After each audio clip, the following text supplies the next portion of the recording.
I am one with my God. My God is with us, all of us, at all times and in all places. I'm Jason Stanton, and this is the 10th post for Bible readers.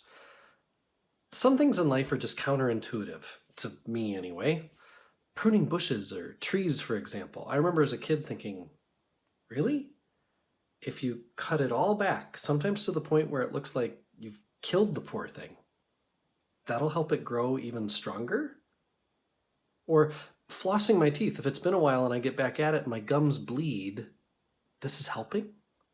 Or here's another one. Arguing with people you care about is actually a sign of intimacy. This may feel counterintuitive because people in love or best friends, they're supposed to strive for happiness all the time, right? To see people who you thought were close disagree about things, to many of us who are conditioned to avoid conflict, it does not compute. The thing is, those who don't feel comfortable enough to argue probably don't feel comfortable enough to share anything deep down. A strong friendship can not only survive disagreements, healthy conflict strengthens the relationship. I'm not saying a healthy marriage must include yelling and screaming or throwing plates. I'm talking about arguing by truly sharing how you really feel and then following that up with an open heart and open ears to what the other is saying. No two humans can share a life together without every once in a while hearing or seeing the other and just thinking, what? Maybe it's a misunderstanding, but maybe not. Maybe the other is just fully understood and you just disagree. And it may take years to get through an issue or to learn how to love the other despite the disagreement. But for the friends and couples who I've known who work through arguments, those arguments have deepened their bond, not thinned it out. For some of us, the baggage we named as we come to read Scripture includes the idea that what if, as I read along, I don't feel a warm, fuzzy, accepting God? Maybe I don't want to face the parts of the Bible I've kind of heard about that portray God as judgment, scary, killer even. Won't my faith be safer if I just keep coasting through, assuming I know what I need to know about God?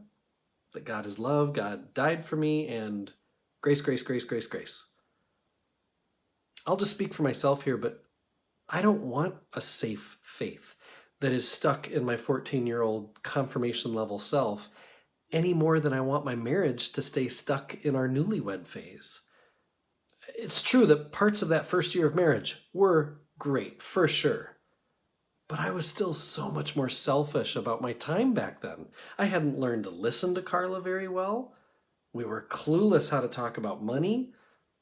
I loved our first year, but my marriage is so much stronger, deeper, and more interesting now than it was then because we've learned how to argue. Healthy conflict, I'll repeat, honestly representing our personal feelings while also honestly listening to the other. That's what good marriage can include, and that's what Scripture reading can be.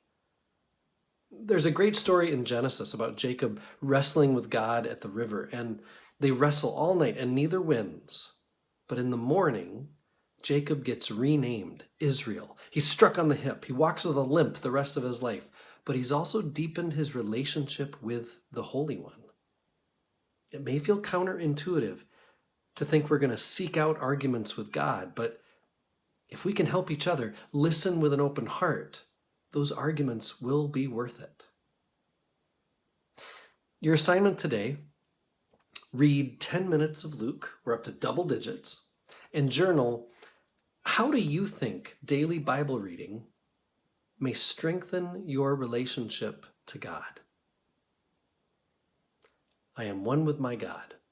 My God is with us, all of us, at all times and in all places.